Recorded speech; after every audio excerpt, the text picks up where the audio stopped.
আসসালামু আলাইকুম। সবাইকে স্বাগত জানাচ্ছি বিডি দর্পণের নিয়মিত আয়োজন আজকের দুনিয়ায়। আপনাদের সাথে আছি আমি ফারজানা নিসা। চলুন জেনে নেওয়া যাক সারা দুনিয়ায় এ পর্যন্ত ঘটে যাওয়া প্রধান খবরগুলো। সিরিয়া নিয়ে কাজ করা যুক্তরাষ্ট্র ভিত্তিক অ্যাডভোকেসি সংস্থা সিরিয়ান ইমার্জেন্সি টাস্ক ফোর্স দাবি করেছে, রাজধানী দামেস্কের বাইরের একটি গণকবরে অন্তত 1,00,000 জনকে সমাহিত করা হয়েছিল। এদের সবাইকে ক্ষমতাচ্যুত প্রেসিডেন্ট বাশার আল আসাদের সাবেক সরকারের আমলে হত্যা করা হয়েছিল। সিরিয়ান ইমার্জেন্সি টাস্ক ফোর্সের প্রধান মুয়াজ মুস্তফা দামেস্ক থেকে রয়টার্সকে টেলিফোনে দেওয়া এক সাক্ষাৎকারে বলেছেন, সিরিয়ার রাজধানী থেকে 40 কিলোমিটার উত্তরে আল কুতাইফাহ নামক স্থানে অবস্থিত এই গণকবরটি বাশার আল আসাদের তৈরি 5টি গণকবরের একটি। মোস্তফা বিগত কয়েক বছর ধরে কাজ করে এই গণকবরগুলো চিহ্নিত করেছেন।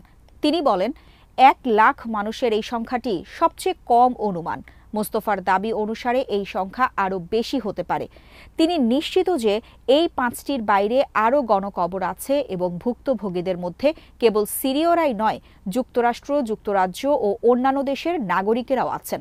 বাশার আল আসাদ ও তার পিতা হাফিজ আল আসাদ মিলে সিরিয়াকে 54 বছর শাসন করেছেন।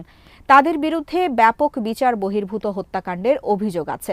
ভিন্ন মত দমনে চরম নিষ্ঠুরতার পরিচয় দিয়েছেন এই দুই শাসক। বাশার আল আসাদ রাশিয়ায় পালানোর পর মোস্তফা সিরিয়ায় পৌঁছান। তিনি রয়টার্সকে বলেন, সিরিয়ার বিমান বাহিনীর গোয়েন্দা শাখা দায়িত্বে ছিল লাশগুলো সামরিক হাসপাতাল থেকে সংগ্রহ করার। এরপর সেগুলো বিভিন্ন গোয়েন্দা শাখায় পাঠানো হতো এবং পরে গণকবরে পাঠানো হতো। তিনি জানান, লাশগুলো দামেস্কের পৌর কর্তৃপক্ষের মাধ্যমে গণকবরে পাঠানো হতো। সেখানকার কর্মীরা লাশবাহী ফ্রিজিং কার থেকে ভেতর থেকে সেগুলো নামানোর কাজে সহায়তা করত।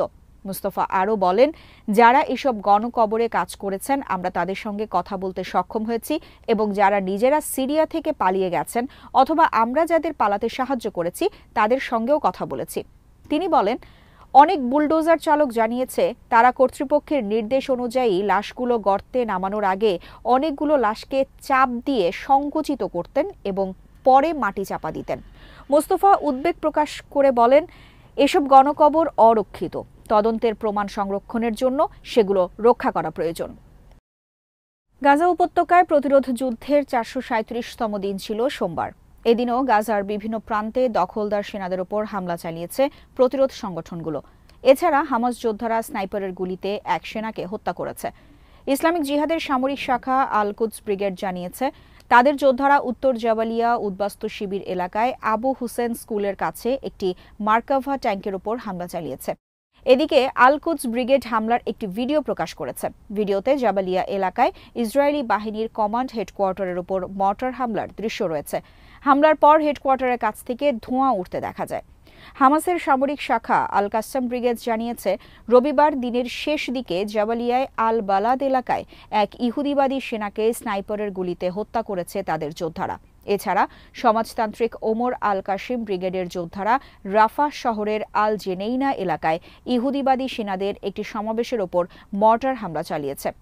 ফাতাহ আল ইন্তিফাদা মুভমেন্টের সামরিক শাখা সাইকা ফোর্সের বিবৃতিতে জানিয়েছে, তাদের যোদ্ধারা উত্তর গাজার আল ফাওয়াজ মসজিদের কাছে দখলদার সেনা ও তাদের সামরিক যানবাহনের ওপর 60 মিলিমিটার মর্টার হামলা চালিয়েছে।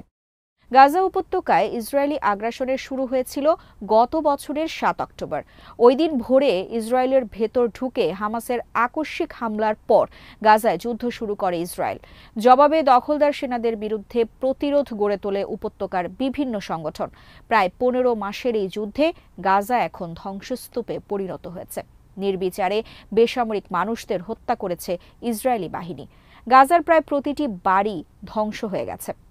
এদিকে দখলদার ইসরায়েলকে লক্ষ্য করে হাইপারসনিক ব্যালিস্টিক ক্ষেপণাস্ত্র ছুড়েছে ইরান সমর্থিত ইয়েমেনের সশস্ত্র বিদ্রোহী গোষ্ঠী হুথি। গোষ্ঠীটি জানিয়েছে, ফিলিস্তিনের গাজায় ইসরায়েলি আগ্রাসন ও গণহত্যার প্রতিবাদে এই হামলা চালিয়েছে তারা। তবে ইসরায়েলের দাবি, ইয়েমেন থেকে নিক্ষেপ করা ক্ষেপণাস্ত্রটি ইসরায়েলে প্রবেশের আগেই আটকে দিয়েছে তারা। আল জাজিরার প্রতিবেদনে বলা হয়েছে, মধ্য ইসরায়েল লক্ষ্য করে তারা ক্ষেপণাস্ত্র হামলা চালিয়েছে বলে ইয়েমেনের হুথি গোষ্ঠী জানিয়েছে। ইসরায়েলি সামরিক বাহিনী গাজায় আগ্রাসন বন্ধ না করা পর্যন্ত দেশটির বিরুদ্ধে সামরিক অভিযান চালিয়ে যাওয়ার অঙ্গীকারও করেছে ইরান সমর্থিত এই সশস্ত্র গোষ্ঠীটি। রাশিয়ার পশ্চিমাঞ্চলীয় প্রদেশ কুরস্কে ইউক্রেনীয় বাহিনীর হামলায় গত এক সপ্তাহে নিহত হয়েছেন অন্তত ৩০ জন উত্তর কোরীয় সেনা। সেই সঙ্গে আহত হয়েছেন আরও বেশ কয়েকজন সেনা। ইউক্রেনের সামরিক বাহিনীর গোয়েন্দা সংস্থা সোমবার এক বিবৃতিতে জানিয়েছে এই তথ্য। ২০২২ সালের ফেব্রুয়ারি থেকে শুরু হওয়া রাশিয়া ইউক্রেন যুদ্ধের ধারাবাহিকতায় গত আগস্ট মাসে ইউক্রেনের সীমান্তবর্তী কুরস্ক প্রদেশে হামলা চালিয়ে প্রদেশের কিছু অংশ দখল করে নেয় ইউক্রেনীয় সেনারা। চলতি বছরই রাশিয়াকে যুদ্ধে সহায়তার জন্য সেনা পাঠানো শুরু করেছে উত্তর কোরিয়া। কুরস্কের দখল হওয়া অংশ পুনরুদ্ধারের দায়িত্ব দেওয়া হয় উত্তর কোরিয়ার সেনাদের। সেই থেকেই কুরস্কের সীমান্তবর্তী বিভিন্ন গ্রাম শহরে মোতায়েন রয়েছেন উত্তর কোরীয় সেনারা। ইউক্রেনের সামরিক গোয়েন্দা সংস্থার বিবৃতিতে বলা হয়েছে, গত এক সপ্তাহে কুরস্কের প্লেখোভো, ভরজোভা এবং মার্তিনোভকা গ্রামে ইউক্রেনীয় সেনাদের সঙ্গে ব্যাপক সংঘাত হয়েছে উত্তর কোরীয় সেনাদের। সেই সময়ই ঘটেছে নিহত এবং আহতের এসব ঘটনা। তবে ৩০ জন উত্তর কোরীয় সেনা নিহতের যে দাবি ইউক্রেনের সামরিক গোয়েন্দা সংস্থা করেছে, তার পক্ষে কোনো প্রমাণ হাজির করতে পারেনি সংস্থাটি। রয়টার্সের পক্ষে তা নিরপেক্ষভাবে যাচাই করাও সম্ভব হয়নি। এই প্রসঙ্গে আরও তথ্যের জন্য রাশিয়ার প্রেসিডেন্টের কার্যালয় ক্রেমলিন এবং প্রতিরক্ষা মন্ত্রণালয়ের সঙ্গে যোগাযোগ করেছিল রয়টার্স, তবে কোনো কার্যালয়ের মুখপাত্ররা মন্তব্য করতে রাজি হননি। ২০২২ সালের ফেব্রুয়ারি থেকে ইউক্রেনের সামরিক অভিযান শুরু করে রুশ বাহিনী।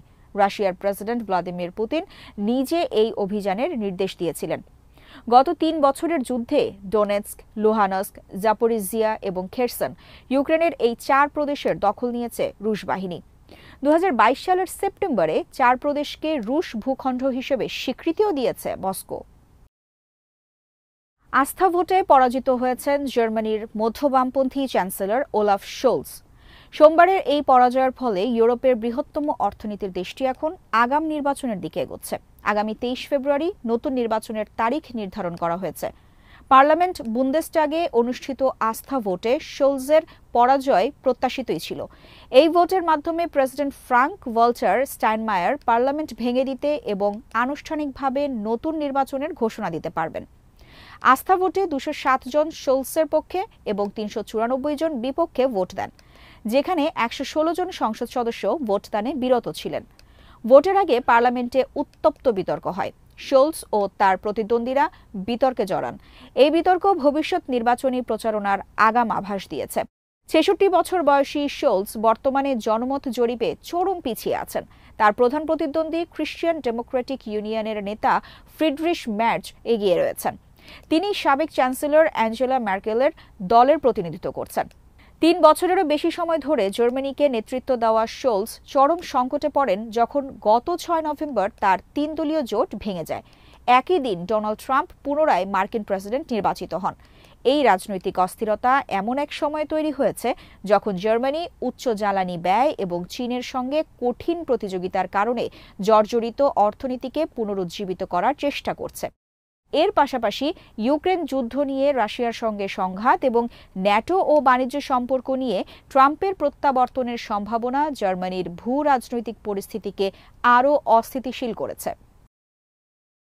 নরেন্দ্র মোদীর পর এবার কংগ্রেস নেত্রী প্রিয়াঙ্কা গান্ধীও ১৯৭১ সালের ১৬ ডিসেম্বরের বিজয়ে ভারতের কৃতিত্ব দাবি করলেন। ভারতীয় পার্লামেন্টে দেয়া বক্তৃতায় কংগ্রেসের এই এমপি বলেন, মুক্তিযুদ্ধে ইন্দিরা গান্ধীর সাহসিকতাপূর্ণ নেতৃত্বে বাংলাদেশ বিজয়ী হয়। লোকসভায় ভাষণের শুরুতে ১৯৭১ সালের মুক্তিযুদ্ধে লড়াই করা ভারতীয় সৈন্যদের প্রতি শ্রদ্ধা জানান প্রিয়াঙ্কা গান্ধী। একই সঙ্গে মুক্তিযুদ্ধের সময় ভারতের তৎকালীন প্রধানমন্ত্রী ইন্দিরা গান্ধীর সাহসিকতাপূর্ণ নেতৃত্ব ও ভূমিকার কথা তুলে ধরেন তিনি। প্রিয়াঙ্কা গান্ধী বলেন, আজ বিজয় দিবস। প্রথমেই আমি স্যালিউট জানাতে চাই সেই সব বীর সৈনিকদের যারা ৭১-এ আমাদের জন্য যুদ্ধ করেছিলেন। সেই সময় বাংলাদেশে যা ঘটেছিল সেই বিষয়ে বাংলাদেশের জনগণের, আমাদের বাঙালি ভাই ও বোনদের কথা কেউ শোনেনি। তিনি বলেন, সেই সময় ভারতের প্রধানমন্ত্রী ছিলেন ইন্দিরা গান্ধী। আমি তাকে স্যালুট জানাতে চাই। তিনি অত্যন্ত কঠিন পরিস্থিতিতেও সাহস দেখিয়েছিলেন এবং এমন নেতৃত্ব প্রদর্শন করেছেন যা দেশটিকে বিজয়ী করে। লোকসভার ভাষণে ভারতের রাজধানী নয়াদিল্লিতে দেশটির সেনাবাহিনীর সদর দপ্তরে ১৯৭১ সালে পাকিস্তানি সেনাবাহিনীর আত্মসমর্পণের মুহূর্তের দৃশ্যের একটি ছবি সরিয়ে ফেলার অভিযোগ করেন তিনি। প্রিয়াঙ্কা বলেন, পাকিস্তানি সেনারা ভারতীয় সেনাবাহিনীর কাছে আত্মসমর্পণ করছেন, এমন একটি চিত্রকর্ম আজ সেনাবাহিনীর সদর দপ্তর থেকে সরিয়ে ফেলা হয়েছে। এর আগে 16 ডিসেম্বর সকালে ভারতের প্রধানমন্ত্রী নরেন্দ্র মোদী এক টুইটার পোস্টে 16 ডিসেম্বরের বিজয়কে ভারতীয় বিজয় বলে দাবি করেন।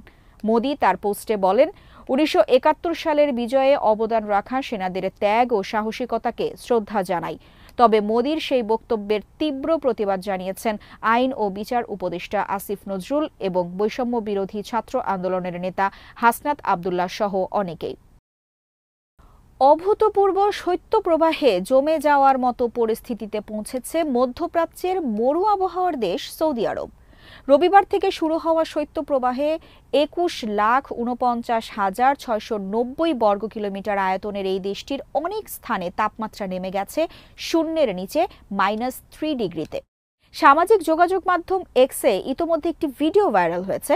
সেখানে দেখা গেছে রাতের বেলা মাটির ওপর বোতল থেকে পানি ঢালা হচ্ছে, আর সেই পানি মাটিতে পড়া মাত্র বরফ হয়ে যাচ্ছে।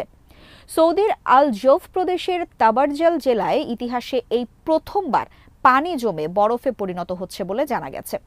সৌদি সংবাদ মাধ্যমগুলোর বরাতে জানা গেছে, তাপমাত্রা সবচেয়ে হ্রাস পেয়েছে দেশটির উত্তর সীমান্ত প্রদেশের তুরাইফ জেলায়। বর্তমানে সেখানকার তাপমাত্রা -3 ডিগ্রি সেলসিয়াস।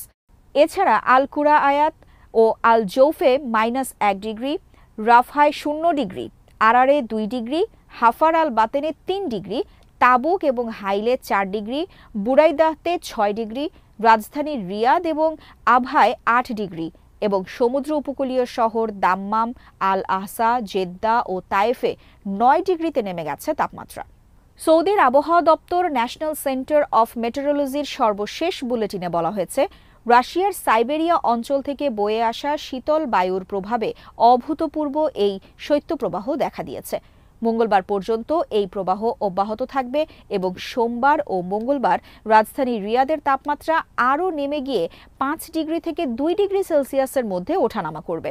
সেই সঙ্গে তাবুক, আল জৌফ, হাইল ও উত্তর সীমান্ত প্রদেশের তাপমাত্রা নেমে যাবে 0 থেকে -3 ডিগ্রি সেলসিয়াসে। আজ এখানেই শেষ করছি। সবাই ভালো থাকুন, সুস্থ থাকুন আর দেখতে থাকুন বিডি দর্পণ। চ্যানেলটি ভালো লাগলে সাবস্ক্রাইব করুন, সংযুক্ত থাকুন আমাদের ফেসবুক পেজে। আল্লাহ হাফেজ।